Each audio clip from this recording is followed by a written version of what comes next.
When a nutritionist calls 911 during what should have been a routine consultation, you know something has gone terribly wrong. For months, my family insisted my sister Aaliyah Harris was just being health conscious. They praised her dedication, her discipline, her transformation. But what they called commitment, a trained professional recognized as a medical emergency that required immediate intervention. This is the story of how denial can become deadly and why sometimes the people who love us most are the last ones to see what's really happening. I'd love to know which corner of the globe you're watching from. And if this story speaks to you, make sure to subscribe. Tomorrow's video is one you absolutely can't miss. Aaliyah had always been the golden child in our family. At 17, she maintained a 4.2 GPA at Riverside High School in Columbus, Ohio, played varsity soccer, and volunteered at the local animal shelter every weekend. Our parents, David and Michelle Harris, couldn't have been prouder. She was everything they'd hoped for in a daughter: ambitious, responsible, and seemingly perfect in every way. The changes started subtly during her junior year, right around the time college applications were due. Aaliyah began spending more time researching nutrition and fitness, claiming she wanted to optimize her athletic performance for soccer recruiters. She'd stay up late reading articles about meal timing, macronutrients, and training regimens used by professional athletes. "I'm just trying to fuel my body properly," she'd explain, when our mom, Michelle, found her weighing portions of chicken breast on a digital scale she'd bought with her part-time job money. Coach Martinez says nutrition is half the battle in sports performance. Michelle thought it was admirable. Here was her teenage daughter taking initiative, showing maturity beyond her years. While other kids her age were eating fast food and staying up too late on social media, Aaliyah was meal prepping and maintaining detailed food logs in a pristine notebook she carried everywhere. The first red flag should have been when Aaliyah stopped joining us for Friday night pizza traditions. Our family had been ordering from Tony's Pizza Palace every Friday since she was in middle school. It was our way of celebrating the end of the school week together. But suddenly, Aaliyah would politely decline, saying she'd already eaten or that she had a big game coming up and needed to stick to her nutrition plan. "She's just being disciplined," our dad, David, would say, clearly impressed by what he saw as his daughter's willpower. "I wish I had that kind of self-control when I was her age." David worked in construction and had struggled with his weight for years. He'd tried countless diets and exercise programs, usually abandoning them after a few weeks. Seeing Aaliyah's apparent success with healthy eating made him proud. He'd bragged to his coworkers about his daughter's dedication, how she was already thinking like a college athlete. By October of her senior year, the changes in Aaliyah's appearance were becoming more noticeable. She'd always been slender, but now her soccer uniform seemed to hang loose on her frame. Her collarbones became more prominent, and her face appeared more angular than before. When relatives commented at our cousin Jake's birthday party, Michelle was quick to defend her daughter. "Aaliyah's been working so hard on her fitness," Michelle explained to our Aunt Carol, who'd pulled her aside with concern. "She's never looked better. I think people are just used to seeing teenagers who don't take care of themselves." Carol, a nurse at Cleveland General Hospital, wasn't convinced. She'd noticed how Aaliyah pushed food around on her plate during dinner, taking tiny bites and spending most of the meal engaged in animated conversation, anything to avoid actually eating. But when she gently suggested that Aaliyah might be losing weight too quickly, Michelle's defensive response shut down the conversation. The exercise escalation happened gradually too. Aaliyah had always been active with soccer practice and weekend games, but she began adding morning runs before school, then afternoon gym sessions after practice. She'd come home exhausted but energized, talking about how good it felt to push her limits. "I'm training like the college players do," she'd say, toweling sweat from her face after what she called her supplemental conditioning. "If I want that scholarship to State University, I need to prove I can compete at their level." Michelle and David saw dedication. They saw a young woman who knew what she wanted and was willing to work for it. When other parents complained about their teenagers being lazy or unmotivated, Michelle would smile and think about how lucky she was to have Aaliyah. The food restrictions became more elaborate over time. What started as eating clean evolved into eliminating entire food groups. First, it was processed foods. No more granola bars or packaged snacks. Then, refined sugars. She'd politely refuse birthday cake at celebrations, claiming she'd rather save her calories for nutrient-dense options. Eventually, she was avoiding carbohydrates almost entirely, insisting that a ketogenic approach would improve her athletic performance. I've been reading these amazing studies about how endurance athletes perform better in ketosis, Aaliyah would explain when Michelle questioned why she was turning down pasta at family dinners. My body is becoming more efficient at burning fat for fuel. She spoke with such confidence, using scientific terminology and referencing research studies she'd found online. To Michelle and David, who had no background in nutrition science, it sounded impressive and well-researched. Their daughter wasn't just randomly restricting food, she had a plan based on legitimate athletic principles. The breaking point came during Thanksgiving dinner at our grandparents' house in suburban Cleveland. The entire extended family was gathered around Grandma Rose's dining room table, which was covered with traditional holiday foods she'd been preparing for days. Turkey, stuffing, mashed potatoes, green bean casserole, cranberry sauce, and 3 different kinds of pie. Aaliyah arrived with a small container of grilled vegetables and plain chicken breast. She placed it discreetly next to her plate and began eating from it while everyone else enjoyed the feast. When Grandma Rose noticed, she was visibly hurt. "Honey, I made all your favorite foods," Grandma Rose said gently. "That sweet potato casserole you always loved, I made it just the way you like it." "I'm sorry, Grandma," Aaliyah replied with a strained smile. "I'm in peak training season right now, and I can't afford to mess up my nutrition plan, but your food smells amazing." The rest of the family exchanged glances, but Michelle jumped in to smooth things over. "You should see how committed she is," Michelle told everyone. "She preps every Sunday, tracks everything she eats, and hasn't missed a single workout in months. The discipline is incredible." But I noticed something others missed. The way Aaliyah's hands shook slightly as she cut her chicken into impossibly small pieces, eating each morsel slowly and deliberately. The way she kept checking her fitness tracker, seemingly counting every calorie burned from simple movements. The dark circles under her eyes that makeup couldn't quite hide. After dinner, while the adults watched football and digested their meals, I found Aaliyah in the bathroom.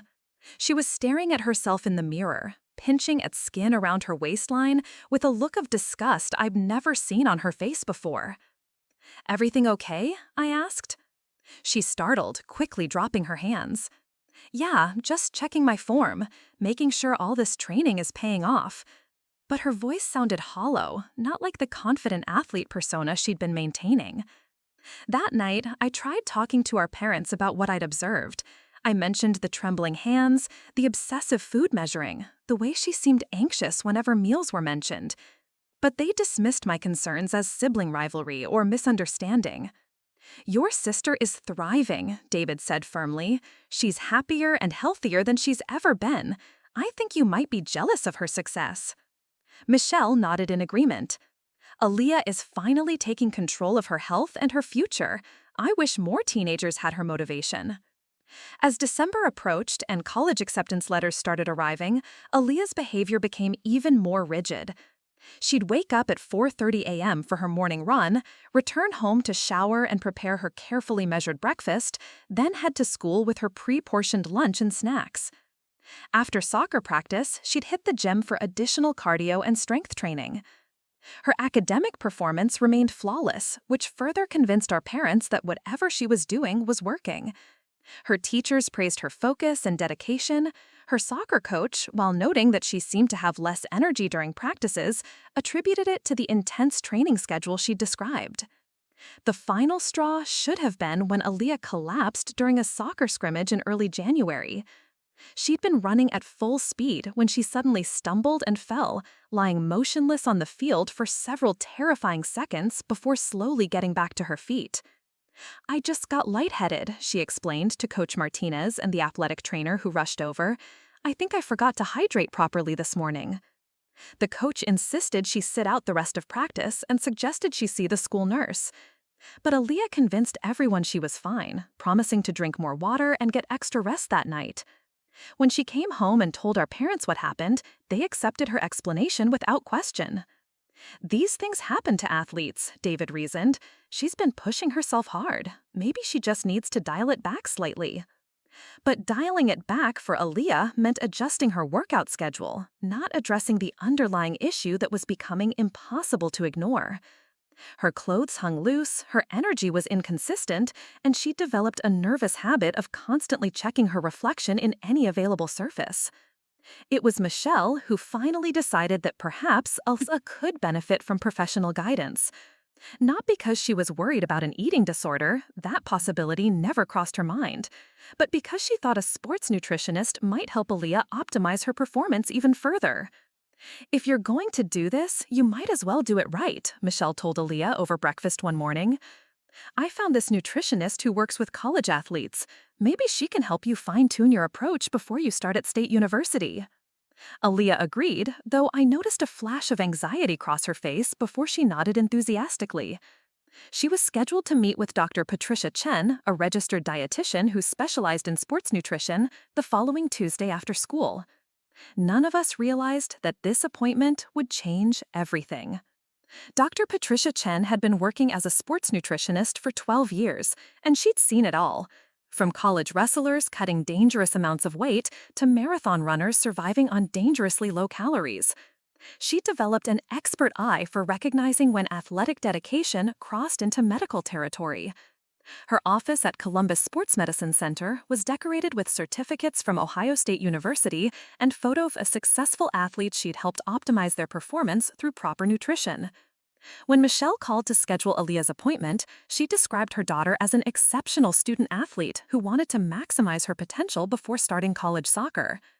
Dr. Chen had prepared for a typical consultation about meal timing, supplement recommendations, and competition day nutrition strategies. A lot of love and effort went into bringing this story to life. If you're enjoying it, we'd be so grateful if you'd subscribe to our channel. Now, back to where we left off. The Tuesday afternoon appointment was scheduled for 3:30 p.m., right after Aaliyah's last class. Michelle had offered to drive her, but Aaliyah insisted she could take the bus and meet her mom at the office.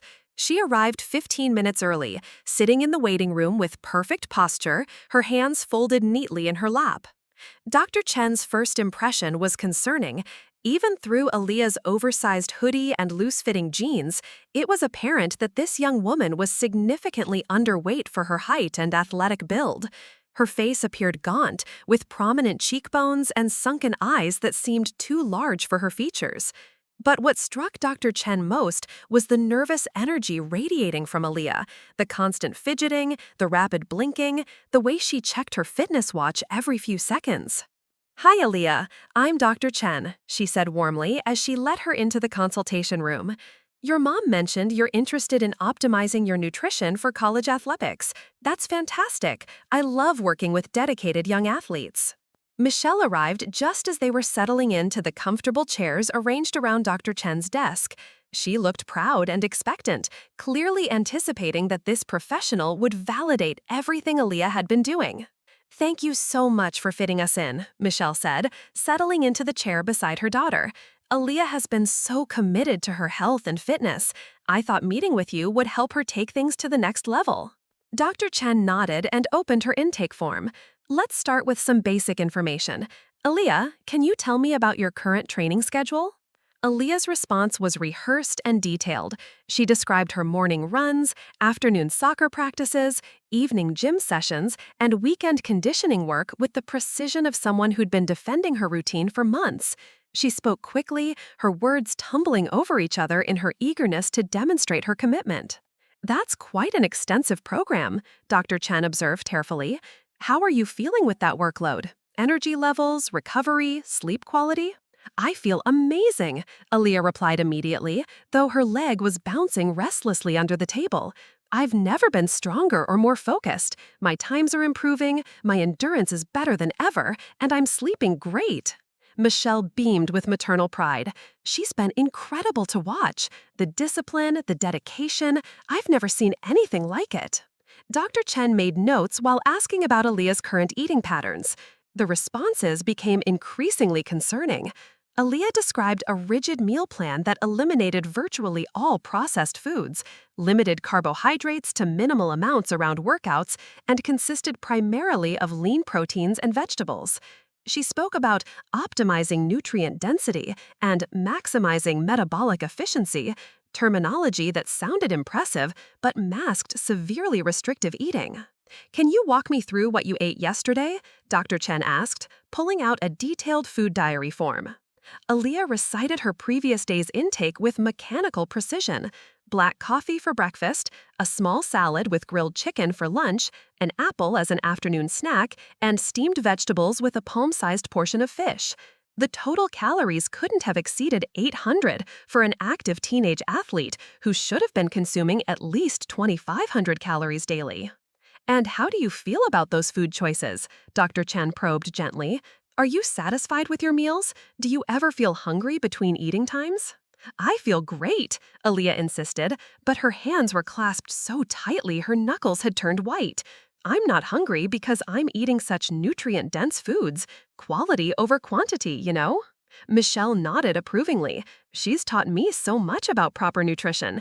I had no idea how many empty calories I was consuming before Aaliyah started researching all this. Dr. Chen asked permission to take some basic measurements and vital signs, explaining that she needed baseline data to develop appropriate recommendations. Aaliyah agreed, though she seemed anxious as they moved to the examination area. The scale revealed what Dr. Chen had suspected. Aaliyah weighed 98 pounds at 5'6" tall, putting her BMI at dangerously low levels for any teenager, let alone a competitive athlete. Her resting heart rate was elevated at 95 beats per minute, and her blood pressure was 95/60. Her hands were cold despite the warm office temperature, and Dr. Chen noticed fine hair growth on her forearms, a sign her body was trying to regulate temperature due to inadequate nutrition. Aaliyah, these numbers are concerning, Dr. Chen said carefully. Your weight is significantly below what would be healthy for someone your age and activity level. Can you tell me about your weight history? Have you lost weight recently? For the first time, Aaliyah's confident facade cracked slightly. I mean, I've gotten more toned since I started training seriously, but I'm not trying to lose weight. I'm trying to optimize my body composition. How much did you weigh at the beginning of the school year? Dr. Chen pressed. Aaliyah glanced at her mother before answering. Maybe around 120, but that was before I learned about proper nutrition. I was carrying a lot of unnecessary weight. Michelle interjected proudly. She's lost over 20 pounds of what was probably just excess fat. She looks so much healthier now. Dr. Chen felt her professional alarm bells ringing louder. A 22-pound weight loss in 4 months for someone Aaliyah's size represented a dangerous rate of weight loss that had clearly continued beyond any reasonable athletic goal. She chose her next words carefully, knowing that confronting eating disorder behaviors required delicate handling. I need to be direct with both of you, Dr. Chen said, setting down her pen and making eye contact with Aaliyah, then Michelle. What I'm seeing today, the restrictive eating pattern, the excessive exercise, the significant weight loss, and these physical measurements, these are not signs of optimal athletic performance. These are signs of malnutrition that could seriously compromise Aaliyah's health and athletic abilities. Michelle's expression shifted from pride to confusion. But she's been doing so well. Her grades are perfect, she hasn't missed any practices, and she seems so dedicated. Mom's right, Aaliyah said quickly, her voice rising slightly. I feel fine, better than fine. I'm performing better than ever. Maybe my weight is just naturally settling where it should be. Dr. Chen had heard these responses countless times before. The denial, the rationalization, the insistence that dangerous behaviors were actually beneficial.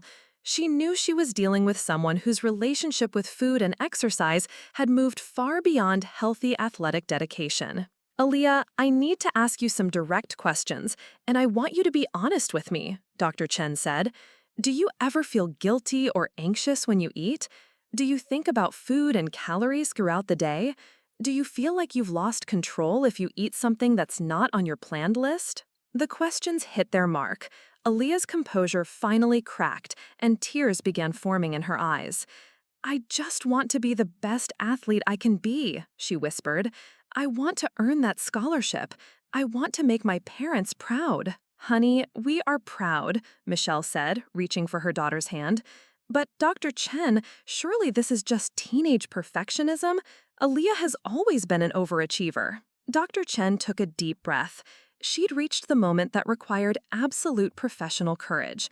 The moment when she had to override family denial and advocate for her patient's immediate safety, regardless of how uncomfortable it made everyone in the room. Mrs. Harris, I need you to understand something very clearly, Dr. Chen said, her voice firm but compassionate. Your daughter is exhibiting classic symptoms of anorexia nervosa with exercise compulsion. Her current weight and eating patterns are not sustainable and are putting her at immediate medical risk. This is not perfectionism or athletic dedication. This is a serious medical condition that requires immediate intervention. The silence in the room was deafening. Michelle stared at Dr. Chen as if she'd spoken a foreign language, while Aaliyah sat frozen, tears streaming down her face. That's impossible, Michelle finally said. She doesn't have an eating disorder. She's just health conscious. She's been eating, she's been functioning normally, she's been succeeding at everything she does.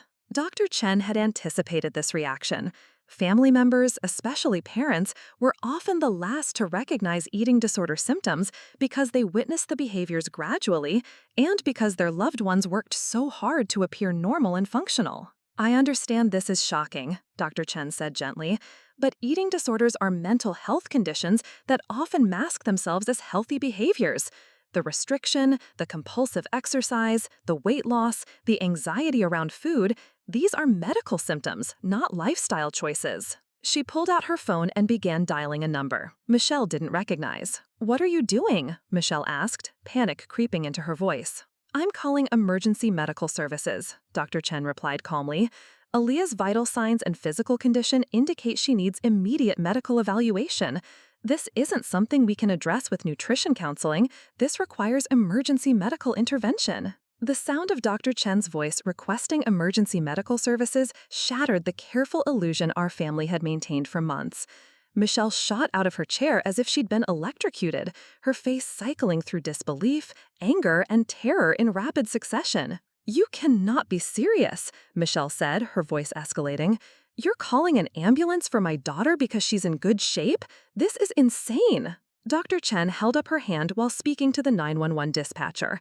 I need an ambulance at Columbus Sports Medicine Center for a 17-year-old female experiencing severe malnutrition with cardiac complications. The patient is alert but showing signs of medical instability. Aaliyah remained frozen in her chair, tears streaming down her face. But she wasn't crying about the ambulance call.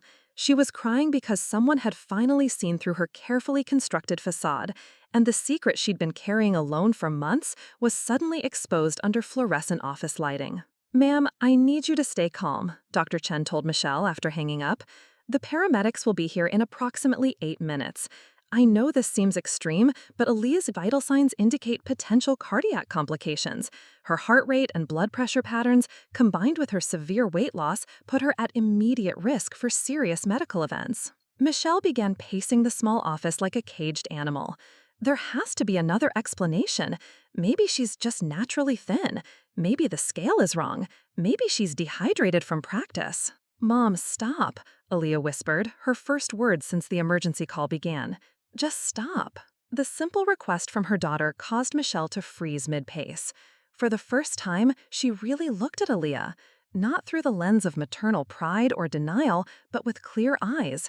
She saw the hollow cheeks, the way her sweatshirt hung loose around her diminished frame, the tremor in her hands that had nothing to do with cold. How long have you been feeling sick? Michelle asked, sinking back into her chair. I'm not sick, Aaliyah replied automatically, but her voice lacked conviction.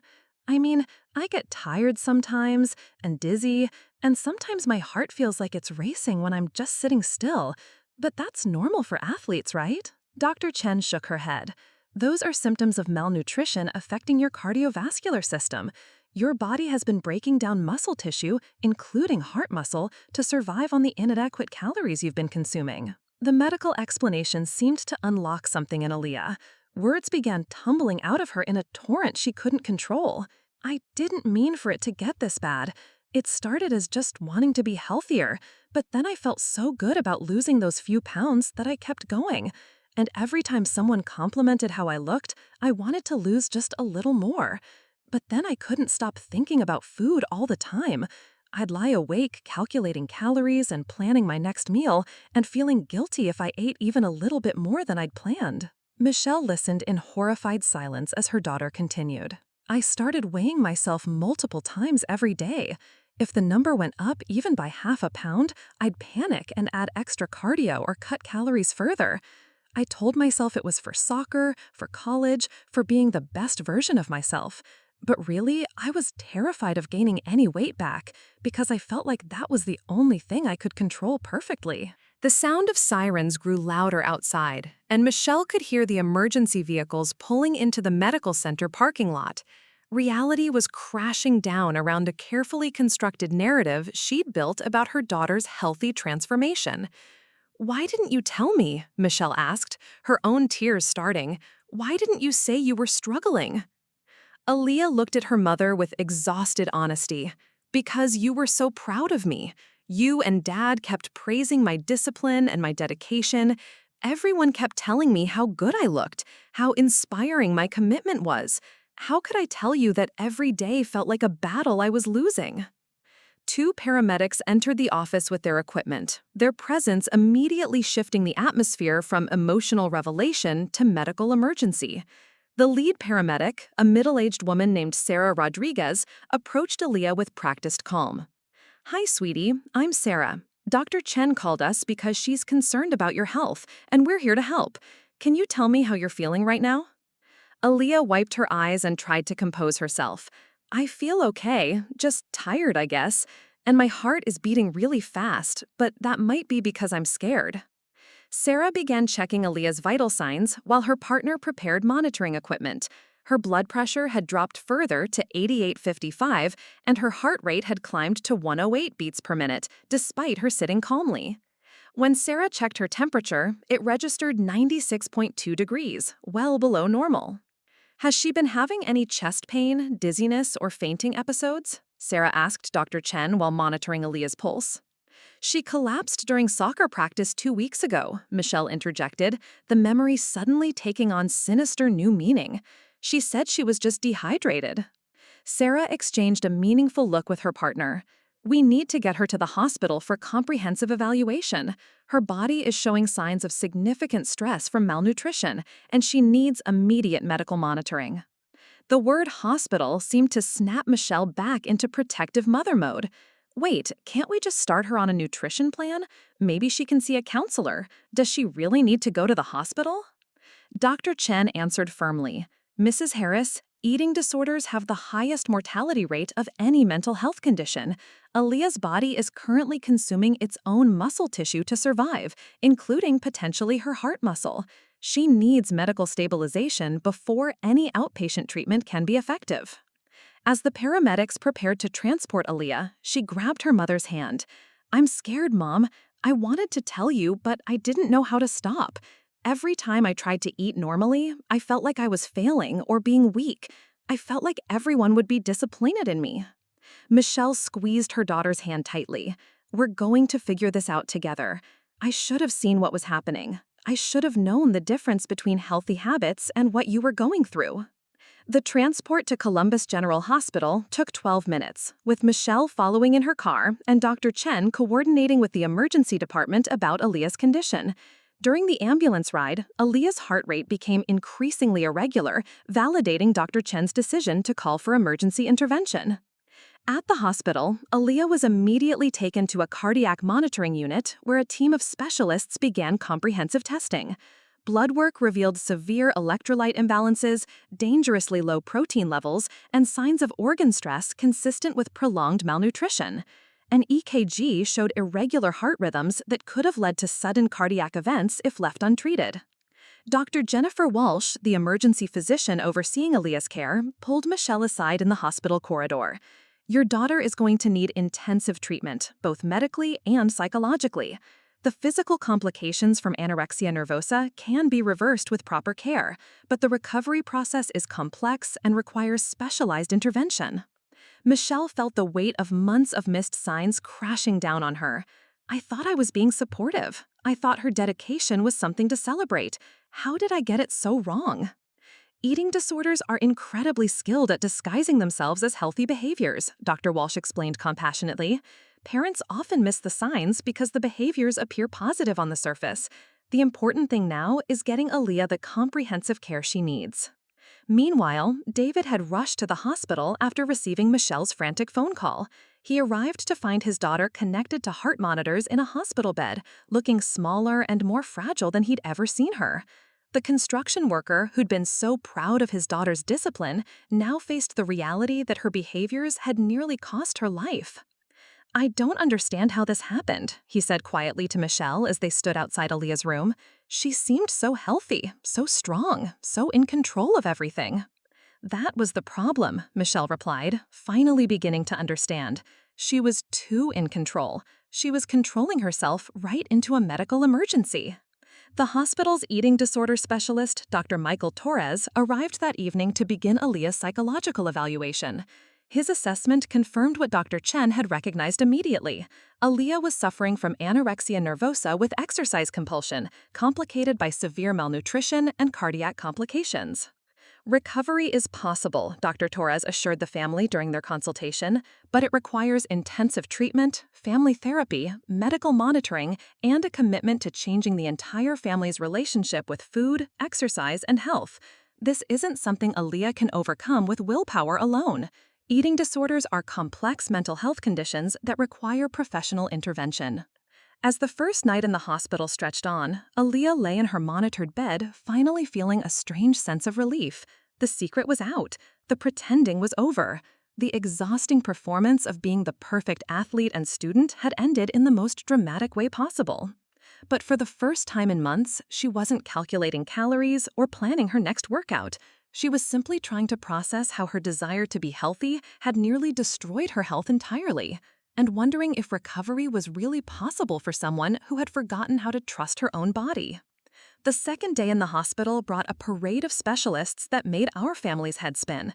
Cardiologists, psychiatrists, registered dietitians, social workers, and medical students all seemed to have opinions about Aaliyah's condition. But it was Dr. Rebecca Martinez, the head of the Eating Disorder Treatment Program, who finally made us understand the scope of what we were dealing with. Dr. Martinez had been treating eating disorders for 15 years, and she didn't sugarcoat anything. She arrived at Aaliyah's room Wednesday morning carrying a thick folder and wearing an expression that meant business. Unlike the other medical professionals who'd spoken in gentle, reassuring tones, Dr. Martinez was direct in a way that cut through our remaining denial like a scalpel. "I've reviewed Aaliyah's case file, and I need to explain exactly where we stand," she said, pulling up a chair between Aaliyah's bed and where Michelle and David were sitting. "This isn't a phase, it's not teenage perfectionism, and it's not something she can just decide to stop doing. Anorexia nervosa is a serious mental illness that has literally rewired how her brain processes hunger, fullness, and body image." She opened her folder and showed us brain scans from other patients, pointing to areas that appeared different in people with eating disorders. The malnutrition has affected Aaliyah's cognitive function. Her brain tissue has actually shrunk, which impairs judgment, decision-making, and emotional regulation. This is why she can't simply choose to eat normally right now. Aaliyah stared at the scans with fascination and horror. "You mean my brain is actually damaged?" "The changes are reversible with proper nutrition and treatment," Dr. Martinez clarified, "but it explains why logical arguments about health haven't worked.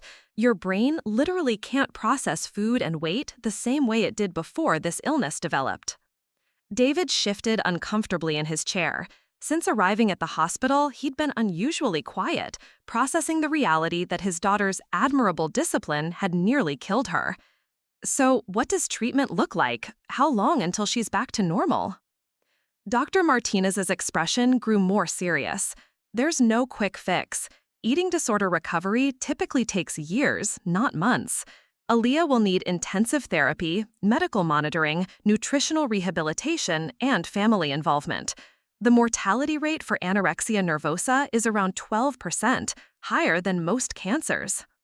The statistic hit the room like a physical blow. Michelle grabbed Aaliyah's hand instinctively, as if she could protect her daughter from numbers and statistics. "But I don't want to die," Aaliyah said quietly. "I never wanted to hurt myself. I just wanted to be perfect." "That's exactly the problem," Dr. Martinez replied. "Eating disorders aren't really about food or weight. They're about control, perfectionism, and underlying anxiety or trauma. The food restriction is a symptom, not the cause." Over the next hour, Dr. Martinez walked our family through what she called eating disorder education. She explained how restricting food triggers biological starvation responses that actually increase obsessive thoughts about eating, how exercise addiction creates endorphin dependencies that make stopping feel impossible, how perfectionist personalities are particularly vulnerable because eating disorders promise the illusion of perfect control. "Aaliyah, can you tell me about the voice in your head when you're deciding what to eat?" Dr. Martinez asked. Aaliyah looked embarrassed but answered honestly. "It's like there's this constant commentary running. If I'm eating something, the voice tells me it's too much, or the wrong choice, or that I'll regret it later. If I'm hungry, it tells me I'm weak for wanting food. If I see my reflection, it points out every flaw and tells me I need to work harder." "That voice isn't you," Dr. Martinez explained. "That's the eating disorder. It's like a parasite that's learned to mimic your own thoughts so convincingly that you believe it's protecting you when it's actually destroying you." Michelle had been listening intently, but now she interrupted. "How did we miss this? How did it get so bad without us noticing?" Dr. Martinez had clearly answered this question many times before. Eating disorders are masters of disguise. They hide behind socially acceptable behaviors like healthy eating, fitness, and achievement. Families often miss the signs because the person appears to be excelling at everything. She pulled out another document from her folder. "Aaliyah, your parents mentioned you've maintained perfect grades throughout this illness. Can you tell me how you've been managing schoolwork?" "I study constantly, like obsessively. I'll reread the same chapter 5 times to make sure I understand it perfectly. I color code all my notes and make detailed study schedules weeks in advance. I can't handle getting anything less than an A because it feels like complete failure." "The same perfectionism driving your eating disorder is driving your academic performance," Dr. Martinez explained. "Your brain is running on stress hormones and adrenaline, which can temporarily enhance focus and productivity, but it's not sustainable and it's not healthy." David looked confused. "But aren't good grades something to be proud of? Shouldn't we encourage academic success?" "Healthy achievement feels satisfying and builds confidence. Perfectionist achievement feels like relief from anxiety, and it's never enough.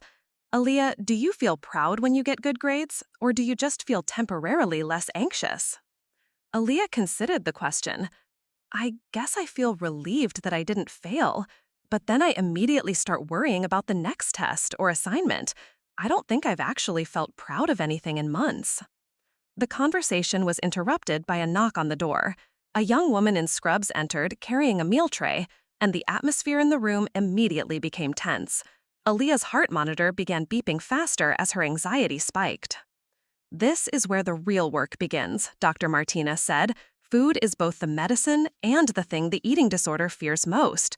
Aaliyah, I know this feels terrifying, but your body needs consistent nutrition to heal your brain enough for therapy to be effective."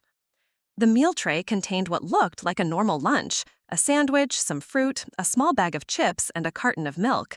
To most people, it would seem modest, even healthy, but Aaliyah stared at it like it was a bomb about to explode. "I can't eat all of that," she whispered. "It's too much. I haven't eaten that much food in one meal in months." "You don't have to finish everything today," Dr. Martinez said gently, "but you do need to start. Your medical team has calculated exactly what your body needs to stabilize.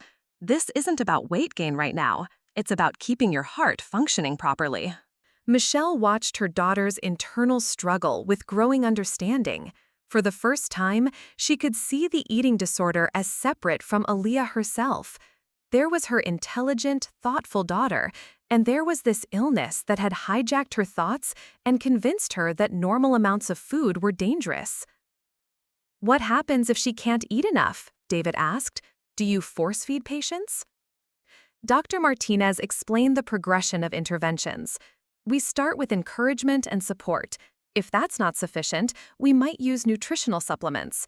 In severe cases, we sometimes need feeding tubes, but we try to avoid that whenever possible because it can be traumatic and doesn't teach healthy eating behaviors.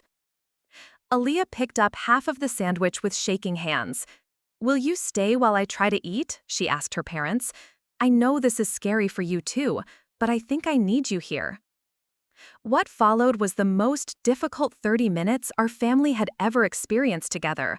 Aaliyah took tiny bites, chewing slowly and pausing frequently to breathe through waves of anxiety. Michelle and David watched helplessly as their daughter battled an invisible enemy that told her each bite was dangerous. "The anxiety will get worse before it gets better," Dr. Martinez warned. "Eating disorder recovery involves doing the exact opposite of what the illness wants, which triggers intense fear responses. But every meal is literally rebuilding your daughter's brain and giving her more strength to fight back." Halfway through the sandwich, Aaliyah began crying. "I feel like I'm failing everyone. I can't be the perfect daughter you wanted, and I can't even eat a normal meal without falling apart." David moved closer to his daughter's bed. "Aaliyah, we never needed you to be perfect. We just needed you to be healthy and happy. I'm sorry if we made you feel like your worth depended on achievement." "You didn't make me sick," Aaliyah replied, "but maybe I was so afraid of disappointing you that I tried to control everything I could, and food and exercise felt like the only things I could control perfectly." Dr. Martinez nodded approvingly. That's a crucial insight. Eating disorders often develop when people feel overwhelmed by external pressures and try to find something they can manage completely. But control is an illusion. Eventually, the disorder starts controlling you. By the end of the meal, Aaliyah had managed to eat about 3/4 of the food on her tray.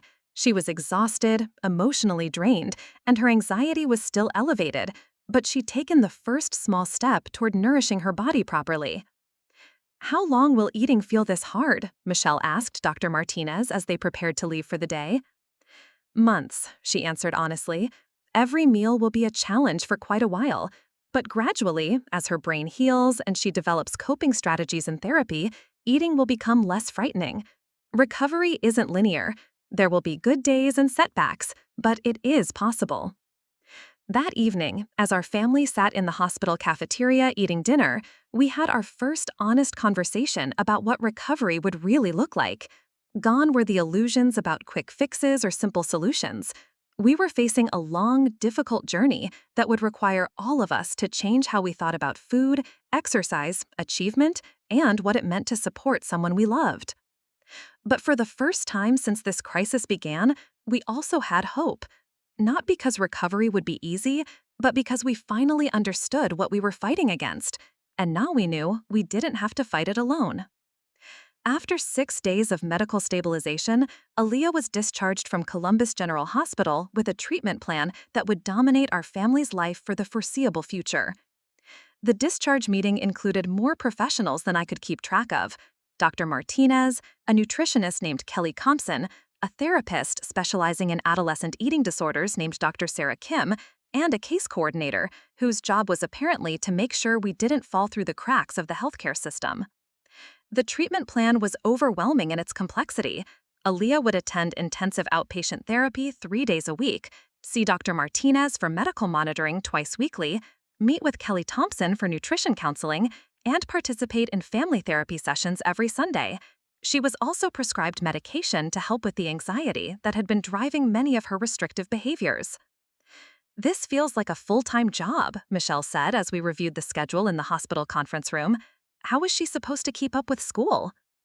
Dr. Kim, a soft-spoken woman in her 40s who had recovered from an eating disorder herself 20 years earlier, addressed the academic concerns. "Recovery has to be Aaliyah's primary focus right now. We'll work with Riverside High School to arrange modified coursework, but her health takes precedence over maintaining her perfect GPA." The suggestion that Aaliyah might need to accept less than perfect grades triggered an immediate panic response. Her breathing became shallow, and she started fidgeting with the hospital bracelet still around her wrist. "But I have AP exams coming up," Aaliyah protested, "and college applications. I can't just abandon everything I've worked for."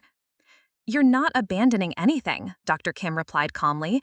"You're prioritizing your life over your achievements. College will still be there when you're healthy enough to handle the academic pressure without it triggering destructive behaviors." The first week at home was a disaster. Despite all the hospital education and professional guidance, the reality of implementing recovery in our daily environment felt impossible. Every meal became a battleground, with Aaliyah's anxiety spiking before eating and guilt overwhelming her afterward. She'd spend hours after each meal exercising in her room, doing jumping jacks, push-ups, and stretches that she tried to hide from us. Michelle discovered the secret exercising when she found Aaliyah doing crunches at 2 a.m., claiming she couldn't sleep. The confrontation that followed revealed how little any of us truly understood about what we were dealing with. "I thought we took away all her triggers," Michelle said. "We cleared all the exercise equipment out of her room, we're supervising meals, we're following the meal plan exactly. Why is she still finding ways to compensate?" Dr. Martinez's response was a reality check none of us were prepared for. "Mrs. Harris, eating disorders are incredibly resourceful. Aaliyah's brain is still in starvation mode, which means it will find any possible way to burn calories or restrict intake. Recovery isn't about controlling her environment, it's about helping her develop internal coping mechanisms to resist those urges." The solution was more supervision, which felt like we were treating our 17-year-old daughter like a small child. Someone had to stay with Aaliyah for 2 hours after each meal to prevent compensatory exercise. Her bathroom visits were monitored to ensure she wasn't purging. Her bedroom door had to stay open at night. The loss of privacy was humiliating for everyone involved.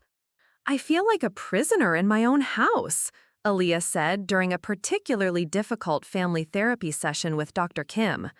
"I know you're trying to help, but having someone watch me every second makes me feel like I can't be trusted with anything."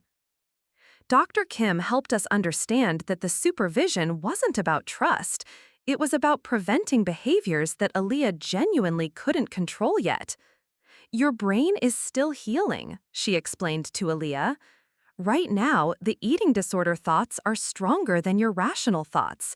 The supervision is like training wheels, temporary support while your healthy thinking gets stronger."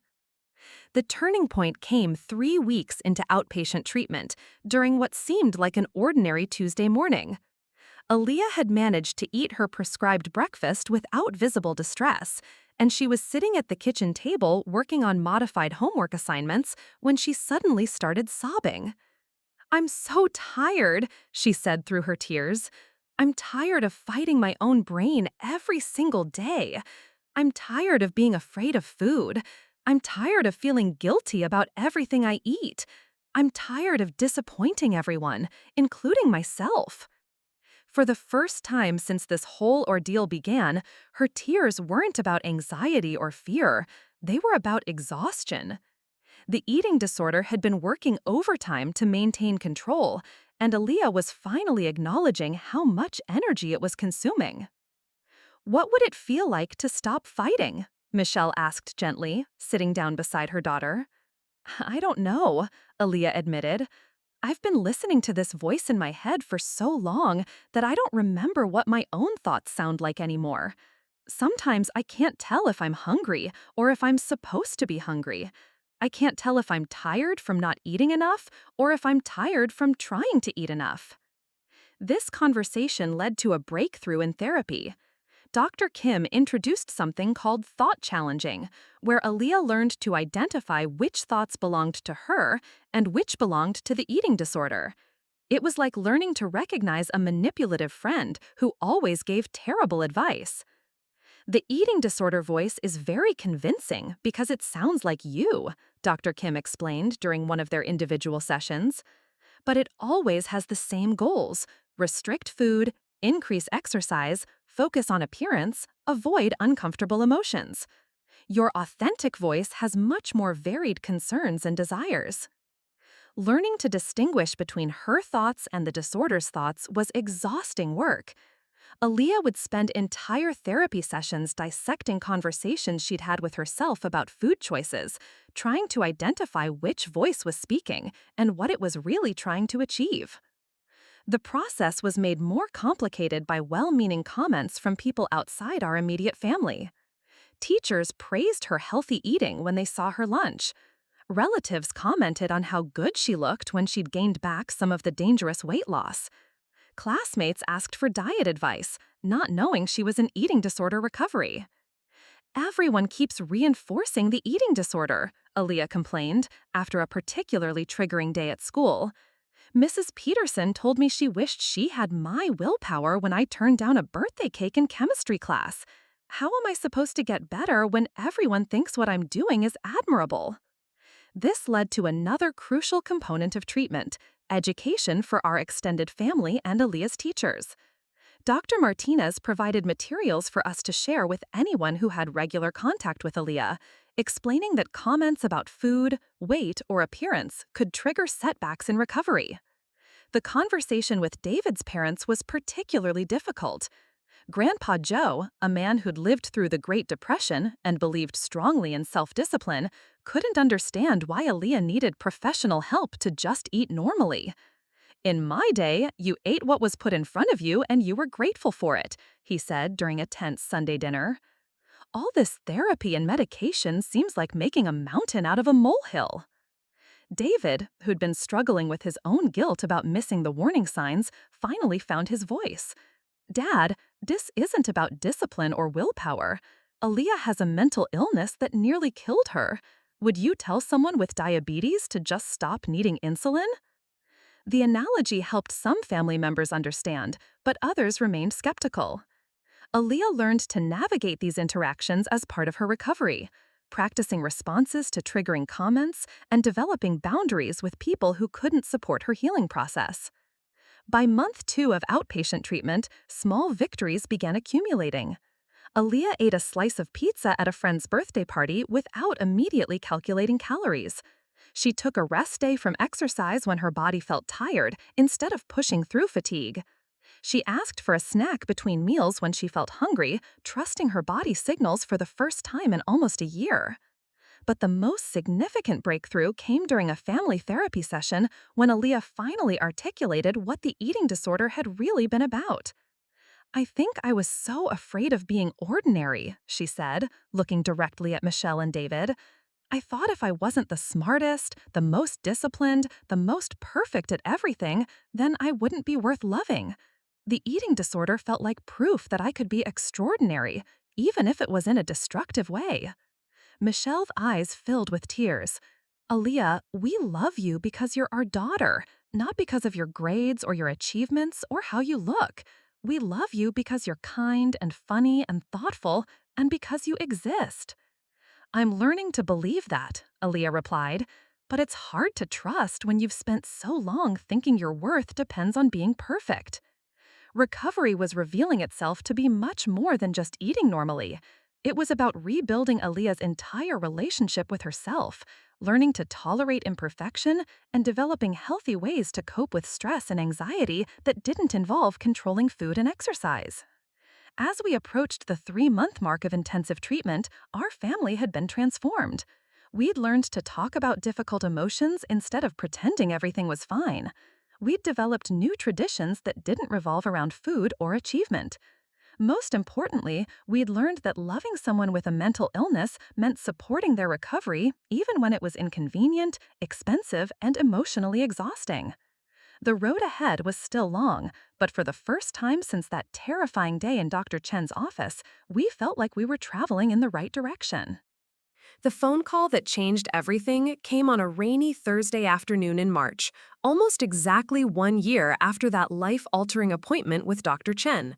I was sitting in my college dorm room when Aaliyah called, and for the first time in months, her voice carried genuine excitement instead of the careful control we'd all become accustomed to. "I got into State University," she said, and I could hear her smiling through the phone. But that's not even the best part. I told them about my eating disorder recovery in my application essay, and they said they want to connect me with their campus wellness program. The journey to this moment had been anything but linear. After 6 months of intensive outpatient treatment, Aaliyah had what Dr. Martinez called a minor setback, a period where the stress of returning to full-time school triggered some of her old restrictive behaviors.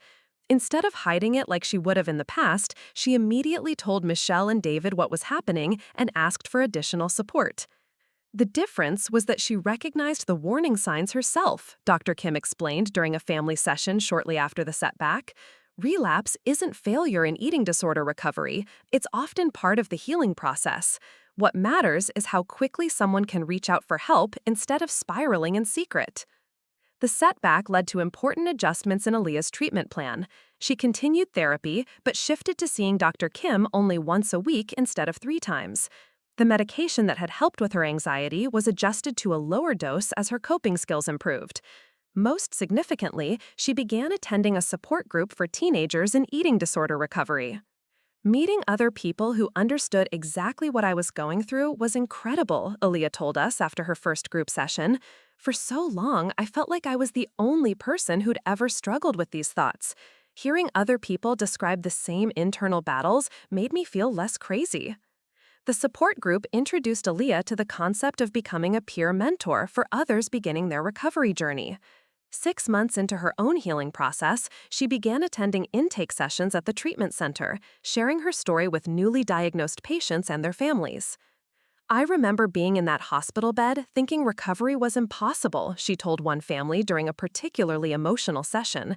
But here I am, eating pizza with my friends again and actually enjoying it. The eating disorder voice is still there sometimes, but now I know it's lying to me. Her involvement in peer mentoring revealed a side of Aaliyah we'd never seen before, someone who could use her experiences to help others without needing to be perfect at it. She talked openly about her ongoing challenges, her bad days, and her fears about the future. The vulnerability that the eating disorder had taught her to hide became her greatest strength in helping others. The college application process had been a major test of her recovery. Initially, Aaliyah wanted to apply only to schools with top-ranked academic programs, driven by the same perfectionist thinking that had contributed to her eating disorder. But with Dr. Kim's guidance, she learned to evaluate colleges based on factors that would support her overall well-being, not just her academic ambitions. I realized I needed to choose a school where I could continue growing as a person, not just as a student, she explained to Michelle and David during one of their college planning discussions. State University has an amazing counseling center, and they actually have courses about nutrition and body image that I'm interested in taking. The decision to write her college essay about eating disorder recovery had been controversial in our family.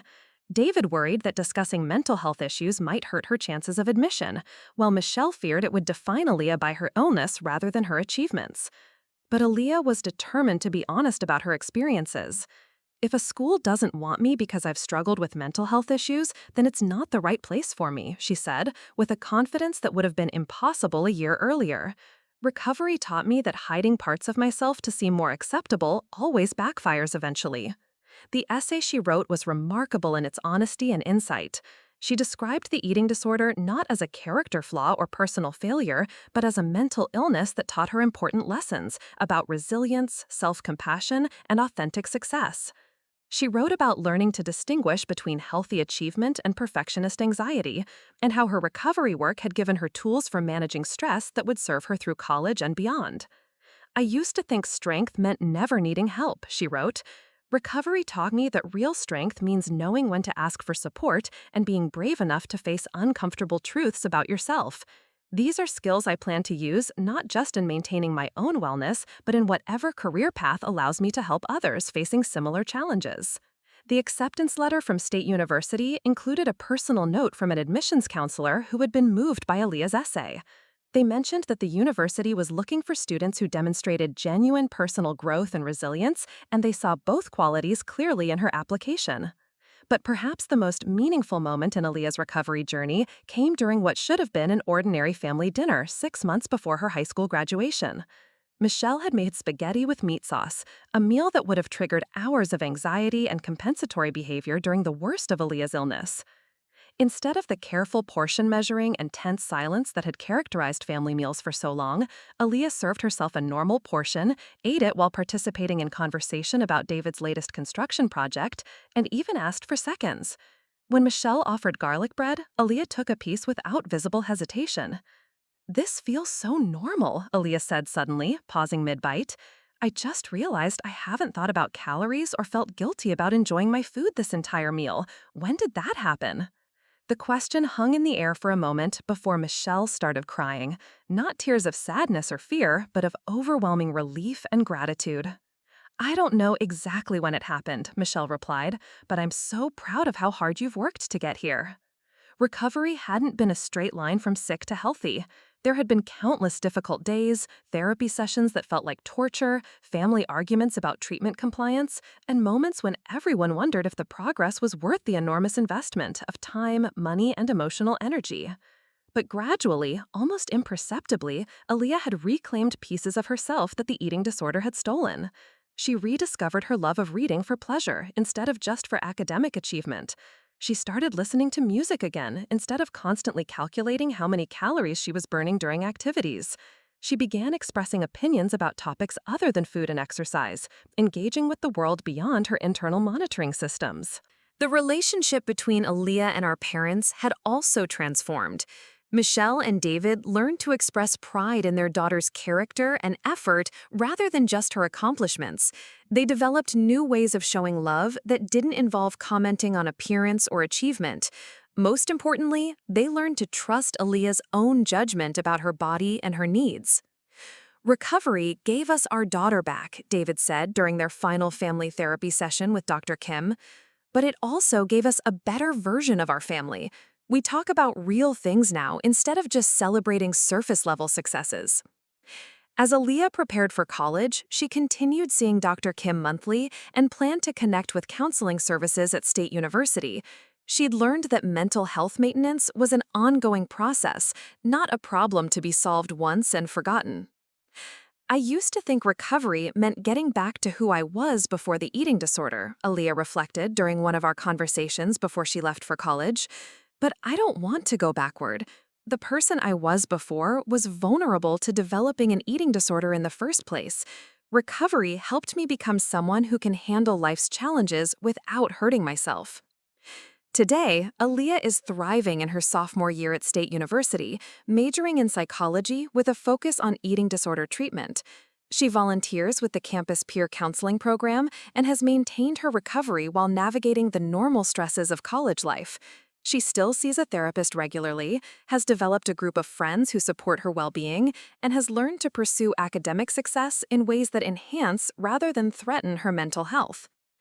The scared, anxious teenager who nearly died from malnutrition has become a confident young woman who uses her experiences to help others. She's living proof that eating disorder recovery isn't just possible, it can lead to a richer, more authentic life than seemed imaginable during the darkest moments of illness. And sometimes, when she calls home after a particularly good day, you can hear in her voice something that was missing for almost a year: genuine joy in simply being alive. Looking for more? We've got 2 amazing stories ready for you right on screen. If this one touched you, these are absolutely worth your time. Click to watch them now. And hey, subscribe and hit that bell to never miss our latest uploads.